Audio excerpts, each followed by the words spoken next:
Hi dear friends, मी आता आलो आहे Khawasa border, Kohoka dam, Turia gate, Khursapar. नागपूरचे बॉर्डर आहे, MP चे बॉर्डर आहे.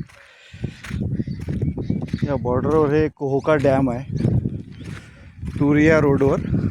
तिथे आलो आहे मित्रांनो मी आज. आणि खूप मोठा डॅम आहे कोहोका डॅम म्हणून.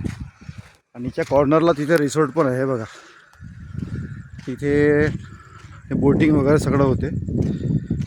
1000 रुपये, 1500 रुपये, 500 रुपयाच्या असं वेगवेगळ्या बोटिंग्स आहेत तिथे. 50 रुपये एंट्री फी आहे त्या लेकवर पाण्याची. आणि इतका सुंदर नजारा आहे या कोहोका लेकचा. आजूबाजूला पूर्ण काटाकीर जंगल आहे. जंगलाच्या मधात हा कोहोका लेक आहे मित्रांनो, कोहोका तलाव आहे. थंडी थंडी हवा चालू आहे, पावसाळ्याचे दिवस आहे. आणि इथं आभाळ गडगड करत आहे. मी 2 व्हीलरनं आलो आहे मित्रांनो. आणि नवीन रेनकोट आणला आहे, पण पावसाळा आल्यानंतर जाम होतात.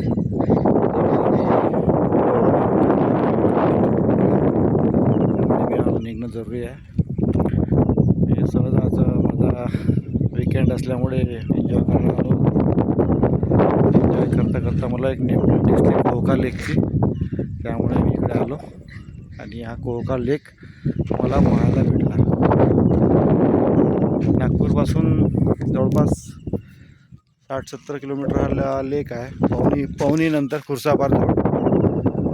परंतु एक नंबर स्पॉट आहे, पाहण्यालायक आहे.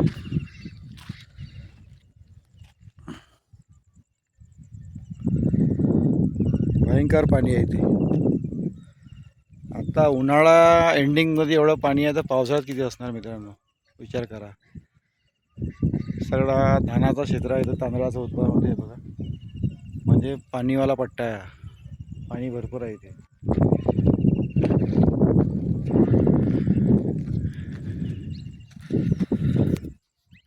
इथे 50 रुपये तिकीटनं तिथं मी हे पहाडी चढून आलो आहे. पार करून आलो. माझी 2 व्हीलर तिकडे ठेवली आहे मी एका कॉर्नरला.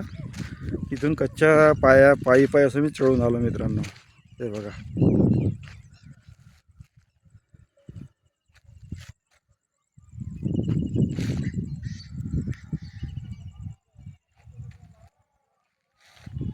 असं थंडी थंडी हवा लागत आहे. आणि इथं मला आता चहा घ्यायची आठवण येत आहे. संध्याकाळचे 5 वाजले आहे मित्रांनो. आणि 5 वाजले तर आता चहाचा टाईम झाला. इकडे मला एक छोटं मोठं हॉटेल दिसलं झोपड्यामध्ये. पाहतो चहा मिळते का आता. आणि चहा घेतला का मग मी निघतो आपल्या गावी. Okay friends, bye. तुम्हाला वेळ भेटला तर तुम्ही पण या, कोहोका तलाव पाहून जा. जास्त लांब नाही नागपूरपासून. 1 डे ट्रिप मस्त होऊन जाते. Okay bye.